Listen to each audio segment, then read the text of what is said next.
Today I want to talk about the indie brand Xarmony Perfumes. I got a discovery set plus one freebie that they threw in. Thank you, Xarmony. But freebie aside, they made some interesting choices when it comes to not just their packaging, but also some of the notes that they used. I don't know. Choices were made, and I just found them interesting. So I want to talk about it. All right. So first off, we're going to do a vanilla blue honey. I was really interested to see how this was going to turn out because this is where the interesting notes come in. So the notes on here are going to be vanilla, lychee, lemon, plum, blackcurrant, bergamot, davana, blue mango, blue honey, lavender, amber, cedarwood, oak moss, blue musk, honeysuckle, clary sage, honey. Didn't I just say honey? Oh no, honeysuckle. My bad.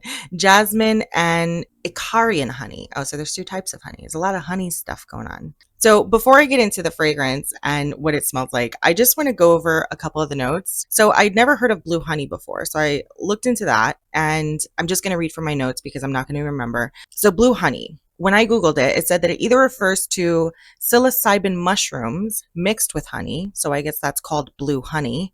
And then the other option comes from an article called Why Do Bees Make Blue Honey? And it's from the website irescuebees.com. And in there it says, in northeastern France, bees were producing blue honey, and no one could figure out why.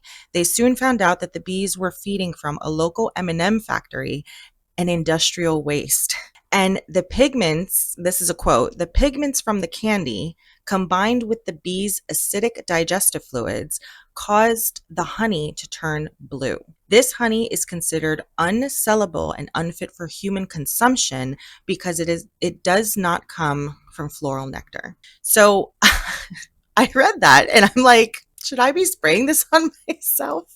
I don't know. I mean, it says not for human consumption, but obviously neither is perfume in and of itself. So yeah, I don't know. I'm assuming it's safe.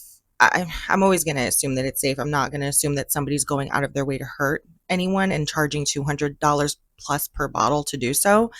So I can't see a world in which it's the psilocybin mushrooms. I don't even know if I'm saying that right. But that's the only other option that I found. So it's one of the two, or maybe it's neither, and maybe it's just like a gimmicky name that I have no idea. I have no idea. That's just the information that I found. And then the same for blue mango. So for blue mango, I found that I guess the original name is Casturi. It's native to Indonesia. According to the Miami Herald, it is included on the International Union for Conservation of Nature's Red List. It's referred to and included on the list as extinct in the wild. So I took that to mean that people grow it, but it's no longer growing out in the wild. That's how I took that to mean. So when I tried to see what is the point of getting honey versus blue honey or mango versus blue mango, I couldn't find any specific reason of why you would choose these specific notes. So I don't know if it was just to be gimmicky. Maybe it's part of the reason to justify the price tag, because one thing about Xarmony is it is not cheap. Okay, these fragrances are like $200 plus. Some of them are 300. I think I saw one at 4. I might be lying there, but they're not cheap perfumes. But let's get on to what it smells like. It's so funny because all those notes, this is basically giving me like Delina from Parfums de Marly. And the reason I say that, I should correct myself. I have not smelled the original Delina. I have smelled so many Delina dupes and I have one. And this immediately, when I sprayed vanilla blue honey from Xarmony, it immediately made me think of the Delina dupe that I have, which is Rua Radiant Roses from Paris Corner. And the only difference is that this doesn't have the chocolate, and also the original Parfums de Marly Delina doesn't have chocolate in the note either. But if you smelled one Delina, you've smelled them all. Obviously, they all have their little nuances.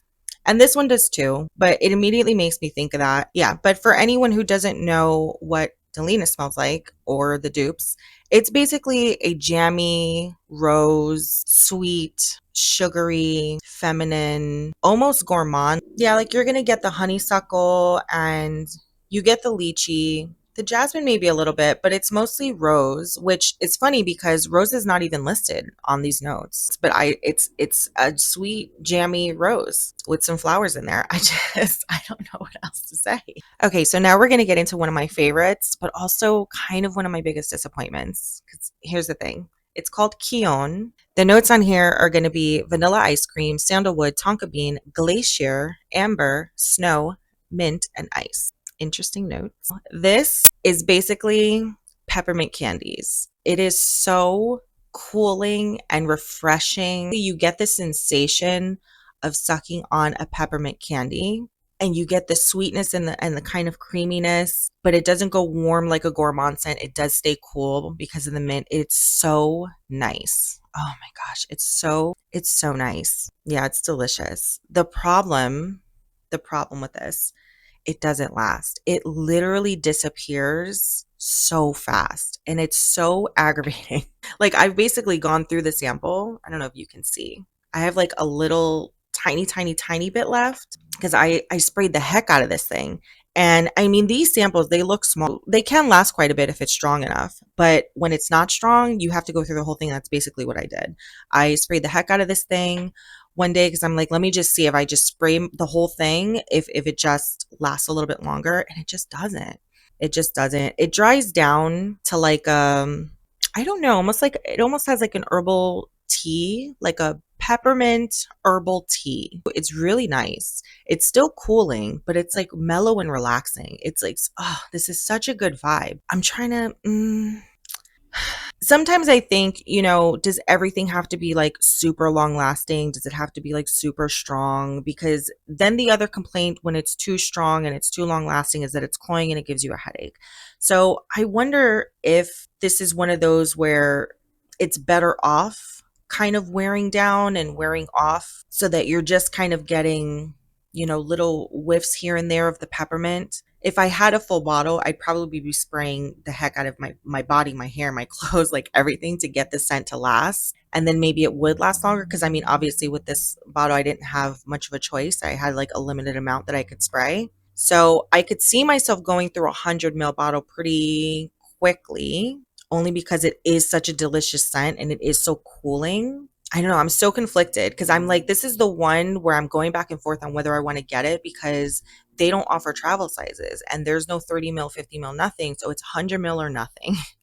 and and it's also, I think this is 200. It might be 275. I'll have to recheck. I'll put the price up.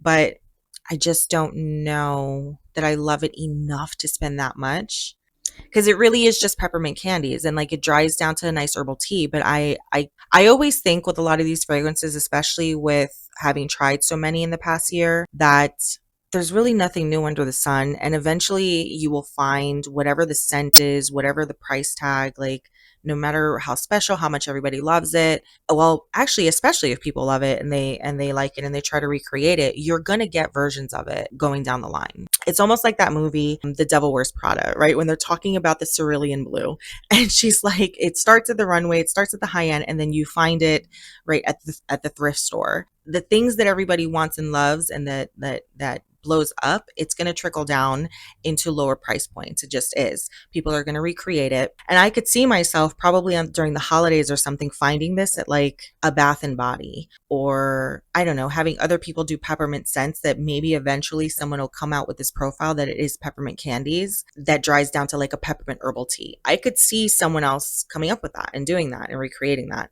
Now, what are the chances that they're going to do that in a way where the peppermint doesn't smell like toothpaste? I don't know. And that's where the conflict is in me, because I'm like, this is a really good peppermint candy scent. And it doesn't go into that like mouthwash place, that toothpaste place. Like it doesn't go into that. Or even gum. Like it doesn't remind me of anything. It is peppermint candies. It is so delicious. And I feel like I'm talking myself into a 200 plus bottle of perfume.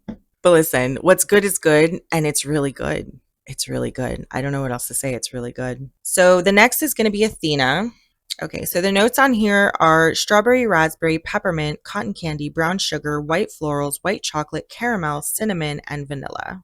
I also think this is probably a recreation of something. I don't like to say dupe because sometimes I think people just get inspired by things. I don't really know, like, especially an indie brand like this, to go out of their way to make dupes. Sometimes I wonder, like, are you making a dupe or are you just kind of recreating the scent and kind of like putting your own spin on it? You already think is delicious, but you think you can make it better. I don't know. I don't know the motivations for that kind of thing, but because these are different. Like even the blue honey one that I said is basically a dupe for Delina. It is, but it does smell different enough that it's worth trying at least to see if you like it. And it's the same thing with this Athena, because this is basically a sweet pear skin, candied green apple, a bit of powder. It's like it's very musky.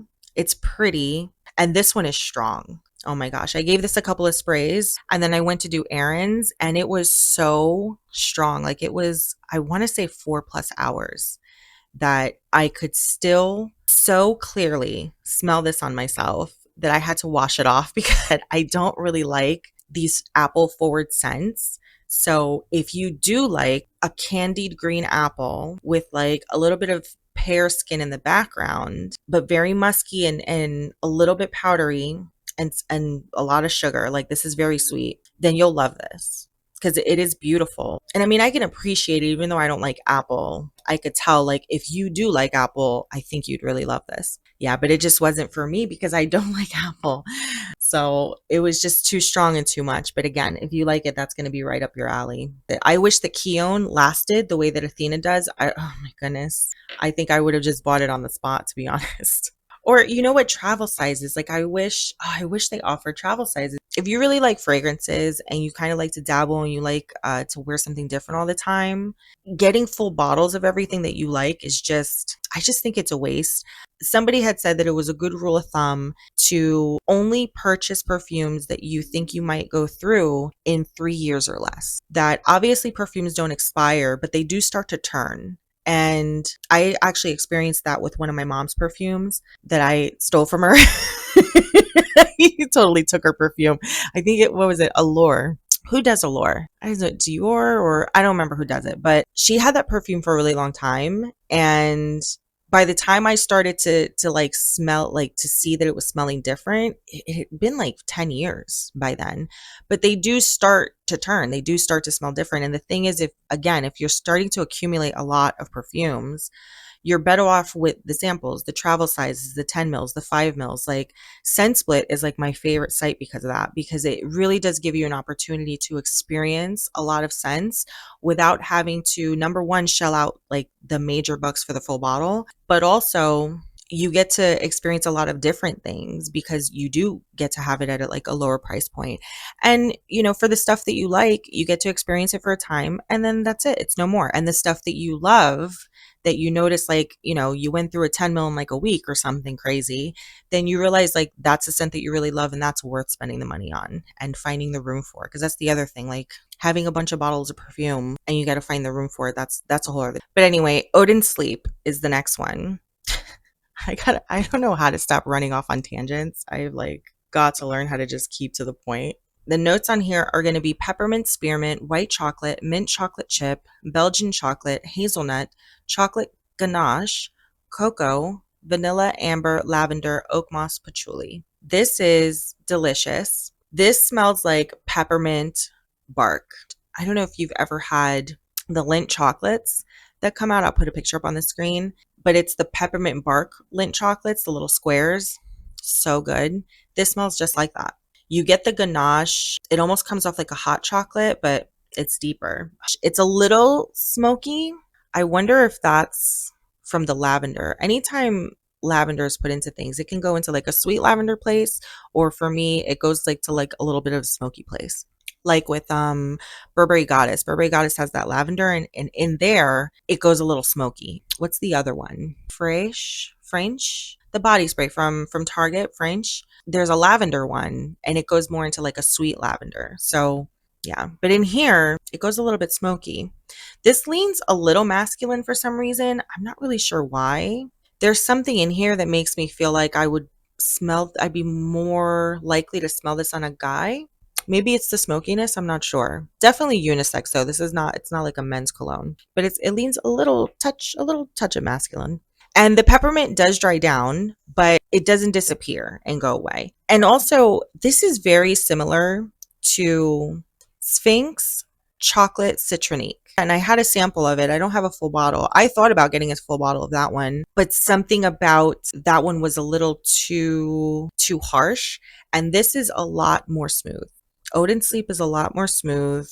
And instead of the orange and chocolate, like the chocolate citronique from Sphinx, you get a mint and chocolate, which is like so much more cooling and like refreshing. Like for a gourmand, I'm so used to gourmands going into like a warm direction that when it goes into a cool direction, it's like a nice little departure. Again, though, 200 and something dollars a bottle. I wish they offer travel sizes or at least like 30 mils, like something smaller because I cannot see myself going through 100 ml of that type of fragrance. Like that's something that I would get a 10 ml or at max a 30 ml because I could at least be confident that I could spray through it. But at 100 ml and for 200 plus, I just don't see myself doing that. Okay, so the last one is going to be vanilla cotton candy. And the notes on here are going to be sponge sugar, glimmering crystals, fresh strawberries, plump raspberries, soft caramel, fluffy marshmallow, creamy vanilla essence, and fruity tones. This one, unfortunately, I do not like. This is basically like a burst of pink and red starbursts, which sounds appealing and it should be appealing. And usually I would be down for that. And there's also like a caramel vanilla extract thing going on, which again, it's so good when you first initially spray this and you get that first blast. It's delicious. But when it dries down, it turns into something medicinal, like a medicinal syrup. Not a cough syrup necessarily, but I don't know. I just don't know how to describe it. It's just not good. Yeah, I'm a little low energy today. My brain is not exactly all the way working. Forgive me, but I mean, medicinal syrup is like the best that I can come up with. It doesn't dry down well. But overall, I mean, these were really nice. They, for a brand that I've never heard of and that, happened upon by chance, because I was actually researching, I want to do a video on mint scents for summer because I love a nice minty scent, but I feel like it's one of those notes that's really hard to do it without it coming off like mouthwash. Like when a company can do mint well, it's the best. Like I find it so refreshing. I love mint and fragrances, but more often than not, I get this like toothpaste, mouthwash, bubblegum type of mint. And that's not really the mint I want. The mint I want is the mint that I found in Khione. Like this is, I'm literally like, oh, I'm so butthurt about this. I try to be very careful about how I spend money on fragrances because I mean these are luxury products. I don't want to get too out of hand with things. I don't want to get in the habit of just throwing money at these perfumes and not putting any thought into it. I'm going to do a video on that too, that like I kind of did that in the first 6 months of trying fragrances and it just did not work out well. Yeah, I try to be responsible when it comes to purchasing these things, and I don't know. I just don't know about spending the money on this one. So another thing I wanted to bring up, it is the packaging. This is where I'm going to get into a little bit of not issues, not that I had an issue with it, but just kind of like some questions and maybe some suggestions. I mean, I'm nobody and no one, but this is just my 2 cents from a consumer's perspective of somebody who gets a lot of samples, tries a lot of things, goes out of their way to really try to find these indie brands and sample their stuff. So a thing about the packaging, first of all, it came in a bag, which is not that big of a deal, but this is cardboard, which is also, I don't mind, but this big box for those 4 samples, and that's the discovery set. And when you open the box, it's this. So each fragrance came in each one of those boxes. And as soon as I picked it up to bring it in the house, it was rattling because in these boxes was just one sample each. So they're rattling around. There was no tissue. There's no other paper products to kind of stuff to make sure the sample doesn't rattle around. And I mean, they're not going to break. I'm not worried about that. They're each in their own contained box. But the thing is, this is so much for just 4 little samples. You could have fit, plus the one complimentary one, but you could have fit all 5 in just one little box. And here's why I think this this is why it mattered to me. When I got it, I'm picking up the bag, the fragrances are rattling around.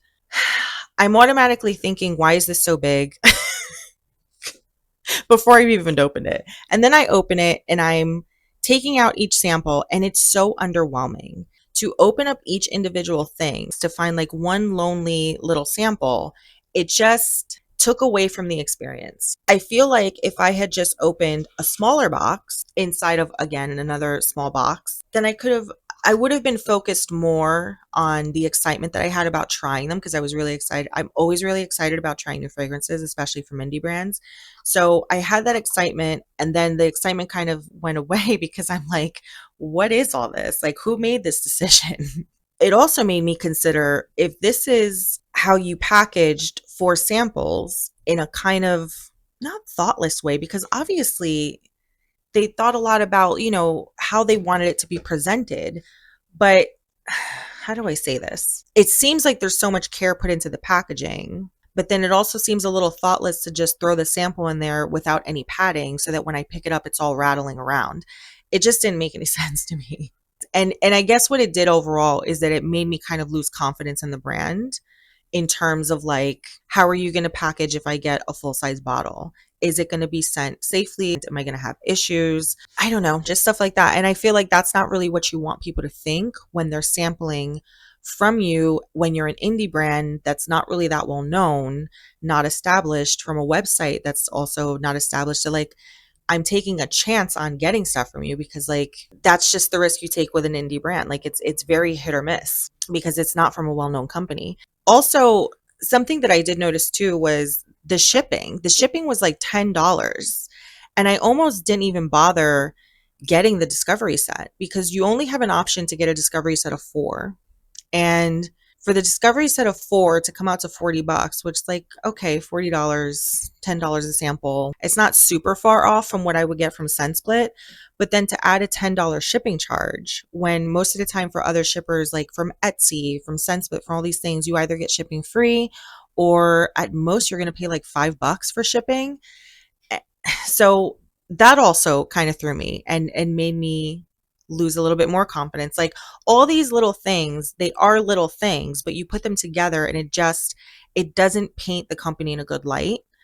At least not for me. It's not like this brand is offending me or anything by the choices that they made. I just see like missed opportunity. If you just take one of these little boxes, like I said, just take this little box and put the discovery set of 4 in here, and you're good to go. Instead of doing a discovery set of 4 for a big box like that, since you already have them done and made and manufactured and they're at your disposal, why not use them as a discovery set for categories? Because you have so many categories. Like, there's gourmands, there's florals, there's a whole category of mints. I think I counted, oh man, I don't remember how many I counted, but it's enough. There's enough perfumes, and there's enough categories, and there's enough perfumes in those categories to offer for each category a discovery set of that category. So a discovery set of gourmand, a discovery set of floral, a discovery set of mint, and you can do 16, okay, 4 in each little box, and then offer that for $100, because a discovery set of 4 is $40. And the math, if you're the company, may not be mathing, but hear me out. Again, from a consumer perspective, if I'm buying a discovery set, right, the discovery set of 4, it was $40. The shipping was $10. I almost didn't get it because of that $10. The only reason I did, to be really honest with you, is because you had that 25% off discount that basically took off the charge of the shipping. So I did it just because of that, because that basically made the shipping free. Because again, as a consumer who doesn't know the brand, doesn't know the website, doesn't know if this is legit or not, doesn't know if I'm going to receive it, because I almost got 2 discovery sets, but I'm like, if this is not legit, I'm wasting $80. I don't want to waste $80 if it's not legit. I don't mind taking a hit on 40, but this is in my mind how I was kind of going back and forth on it, of like whether or not to get the discovery set of 4. So that's a hurdle that you have, and I think every indie brand has. If you want people to sample your perfumes, and that's the only way they're going to get their nose on it, especially when you're charging over $200 a bottle, I don't know anybody that's going to just blind buy 200 something plus bottles of perfume, sight unseen, with no reputation, no nothing, out of nowhere, just from the notes and a good description. I just don't see that. So your sales, I feel like, are really going to be from word of mouth and for people sampling. So that means the incentive is to get people to sample. This is just in my head as a consumer. I would think like this is the process of thought. So if you had a discovery set of an entire category for $100, here's how it would have gone in my head. I would have said, you know what? Let me just try this discovery set of 4, right? And just pay $40. And then I would have kept scanning and would have kept scanning and looking and being like, oh, well, there's more than 4 that I want to try. And there probably would have been like, I don't know, 6 or 7 that I would have wanted to try. And then I would have thought, oh, well, maybe I'll just do 2 discovery sets instead of the big discovery set because, that's $80. And then I'd keep looking and then I'd keep looking. And I think to myself, you know what? Maybe I'll just get the big discovery set because for $20 more, I can get twice as many samples. Okay, you want to call it girl math? Call it girl math. I don't really care. But this is how my thought process would go. I know myself. Like I said, I get samples a lot. Like this is how the thought process would go. A discovery set of 4 again is $40. 4 of those discovery sets would add up to $160. If you knock off the 60 and just give it for 100, when people are thinking, I don't want to pay $100, I'll just get 1 discovery set. The immediate thinking for me is going to go, like I said, to, well, there's a few more that I want to try, so I'll get 2. And then the thinking is going to go, well, if I'm going to spend $80 on 8 samples for $20 more, I can get 16 samples and I can really like go to town. So that's the thought process that I would have had you had that available. And that would have really utilized this big ass box. And then, shipping for $10, then maybe it would make sense. But yeah, those are the 2 suggestions that I would give if anybody cared. You got to do something about the shipping for the discovery set of 4 because $10 for a discovery set of 4 is just ridiculous. And then that big box, it's a missed opportunity. I really do think that you should have discovery sets for entire categories, given that you're trying to build your brand, build a name, build confidence in the brand, build trust and security. Like the more people that sample, the more people that buy, like the more secure people are going to feel because you'll have reviews like I'm doing right now. Yeah, but in order to have that, you need to entice people to get the samples in the first place.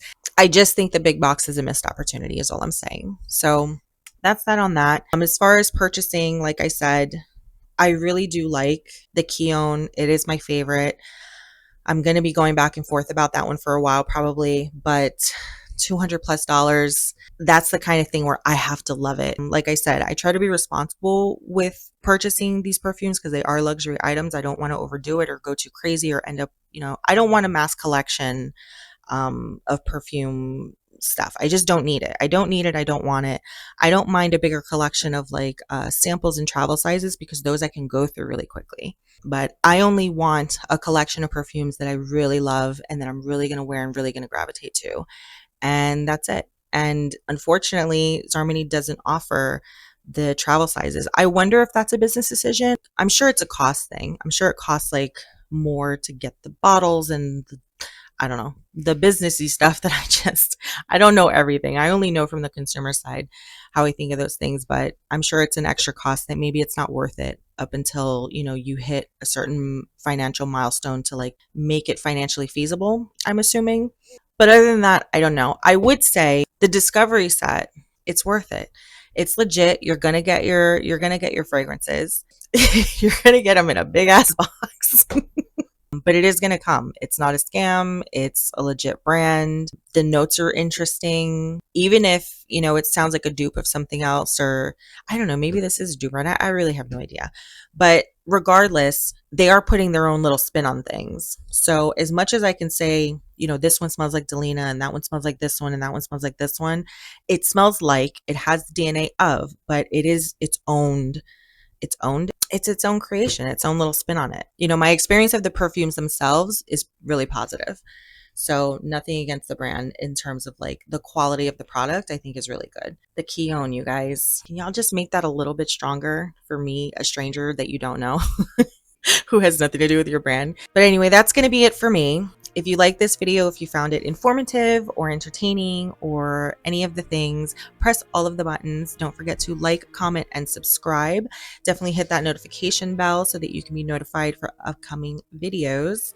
Definitely leave me a comment if you have any brands that you would like me to review, any brands that you know of, or any websites, or anything that has to do with perfumes that are not as well known, not as well trafficked, people are not really talking about it, or something that you just found off chance. Like I find things all the time and you're like, well, is this safe? I'm not really sure. I'll take that risk because I'm already doing it anyway. Because sometimes you can find some real gems. Like the Khione, I think, is a real gem. And if it wasn't for the price point, I'm not going to go through this whole thing again. But if you have any suggestions, definitely let me know down in the comments. And other than that, I hope you have a beautiful day. Okay, thank you. Bye.